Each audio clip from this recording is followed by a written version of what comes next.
Hello, good afternoon.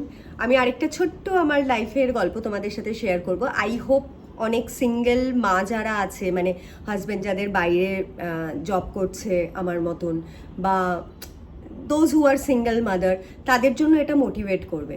তো সালটা ছিল 2008। আমার বর দিল্লিতে তখন ট্রান্সফার হয়ে গেল। আমার অলরেডি তখন দুটো বাচ্চা হয়ে গেছে। আর আমি জয়েন্ট ফ্যামিলিতেই থাকতাম, শ্বশুর শাশুড়ি ননদ সবাই ছিল।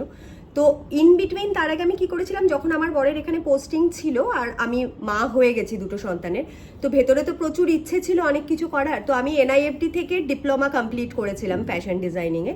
করে আমি একটা এক্সপোর্ট হাউসে as a fashion designer job করছিলাম। কিডস ওয়্যার বেসিক্যালি ডিজাইন করতাম। তো সেটা ভালোই চলছিল। হঠাৎ করে জানতে পারলাম বরের শিফট হয়ে যাবে। 1 বছর আগের থেকেই তো অফিসে নোটিশ চলে আছে। তো মোটামুটি 2007-এই জানতে পেরে গেলাম যে টুকুন ট্রান্সফার হয়ে যাবে। এবার প্রেমের বিয়ে, বুঝতেই পেরেছো, বয়সটাও তখন কম ছিল। তো জবের থেকে শুনেছি, তবের থেকে তো এমন কোনো রাত যেত না যে আমি মানে কান্না করতাম না বা ঘ্যান ঘ্যান করতাম না, বরকে জড়িয়ে ধরে ওই গদগদ হয়ে, না তুমি কি করে যাবে, কি করে থাকবে, মানে যা হয় অল্প বয়সের।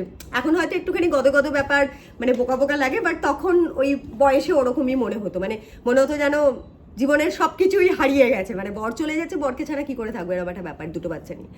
তো ওই ডিজাইনিং কমপ্লিট করার পরে আমি যখন জব টপ করছিলাম, তারপরে আর বেশি কন্টিনিউ করতে পারলাম না। তারপর আমার বর অলরেডি 2008-এ টোটালি দিল্লিতে শিফট করে গেল। আর আমার 2 ছেলে মেয়ে যেহেতু যথেষ্ট ভালো স্কুলে তখন পড়াশোনা করছিল লামার্টিনিয়াতে।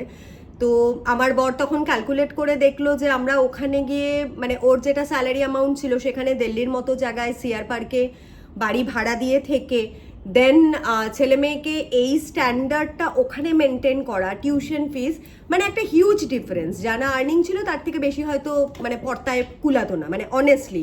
তো এখানে লামার্টিনিয়ার যেই গ্রেডে রয়েছে সেই স্ট্যান্ডার্ডটা ডেফিনেটলি আমি দিল্লিতে গিয়েও ওটাই মানে লেভেলে ট্রাই করতাম।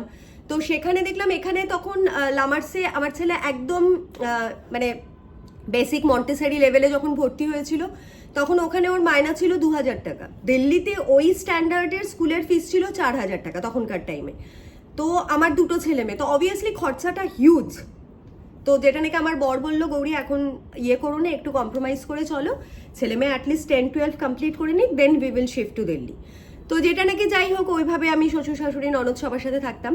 এবার যেটা হতো, মানে ডিপ্রেশনের তো চূড়ান্ত পর্যায়ে চলে গেছিলাম। 2-3 বছর ধরে কিছুই ভালো লাগতো না, সব কিছুই করতাম, সব ডিউটি নিভাতাম, বাট স্টিল কোথাও একটা, আমি না, আমার নিচের ফ্ল্যাটে আরেকজন ছিল আমার নেবার, নাম বলতে চাই না আমি, ওর হাজব্যান্ডও এলআইসিতে জব করতো। ওর হাজব্যান্ড মাত্র মানে ট্রান্সফার হয়ে যাওয়ার পরে 2 মাস হয়েছিল, মেয়েটা লিটারেলি ডিপ্রেশনে গিয়ে অসুস্থ হয়ে, মানে ব্লাডের হিমোগ্লোবিন লেভেল কমে গেছে, মানে মারাত্মক অসুস্থ হয়ে গেছিলো। মাঝে মধ্যে আমার ঘরে এসেও, একই বয়সী সমসাময়িক বন্ধু যেহেতু, তো হয় না দুজনেরই বর নেই, তো খুব মন খারাপ করতাম আমরা।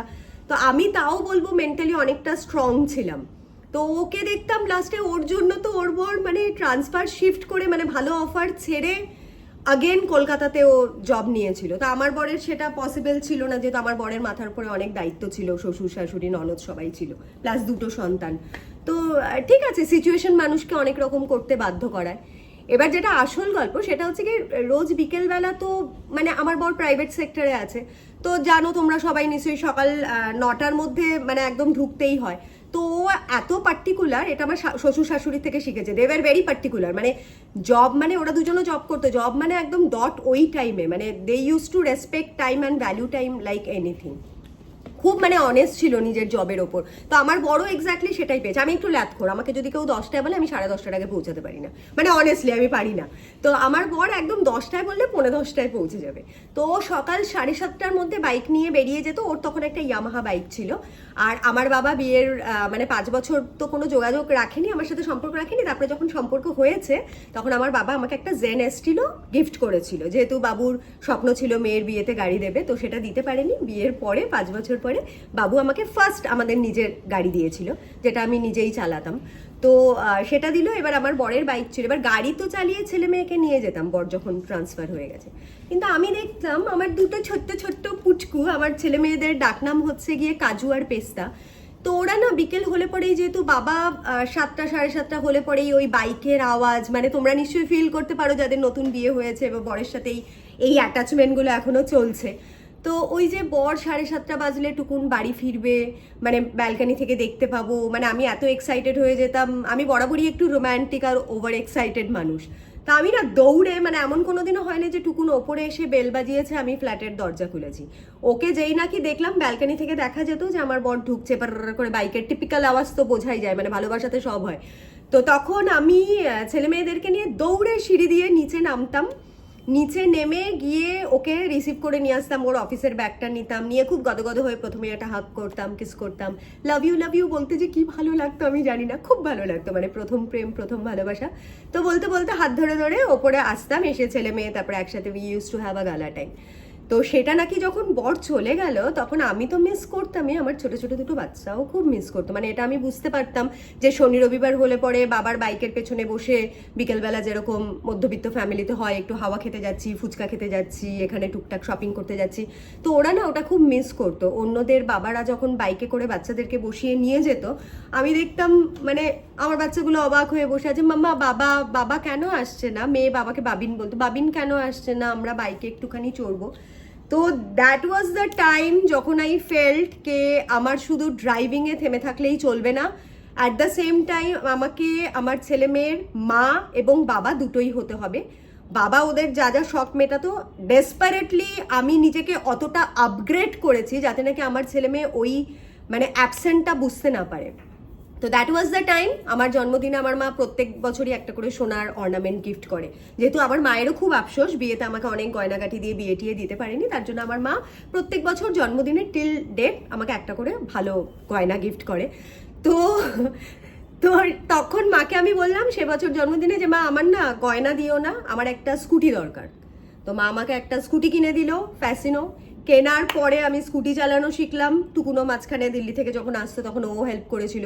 তো 1-2 মাস লেগেছিল স্কুটি চালানো শিখতে। আরেকটা কথা বলি যে আমি কিন্তু জিন্দগিতে সাইকেল চালাইনি। লোকে যারা বলে যে সাইকেল চালালেই স্কুটি চালানো শেখা যায়, একদমই ঠিক না। তোমরা প্লিজ একদম ডিমোটিভেটেড হবে না, সাইকেল না চালিয়েও স্কুটি চালানো যায়, যেটা আমি করেছি। মানে তো আমি স্কুটি চালালাম, স্কুটি চালিয়ে ছেলে মেয়েকে লোকের চোখের সামনে, মানে অন্য বাবারা শুধু শনি রবিবার নিয়ে ঘুরতো ছেলে মেয়ে আর বউকে, but I was the mother যে নাকি আমার ছেলে মেয়েকে রোজ বিকেলে আফটার টিউশন আমি ওদেরকে নিয়ে আশেপাশে পাড়াতে হাওয়া খাওয়াতে বার করতাম, ফুচকা খাওয়াতে নিয়ে যেতাম, মিষ্টি খাওয়াতে নিয়ে যেতাম। তো I used to feel so proud that time. মানে এগুলো না, মানে being a woman and being a mother I am really successful.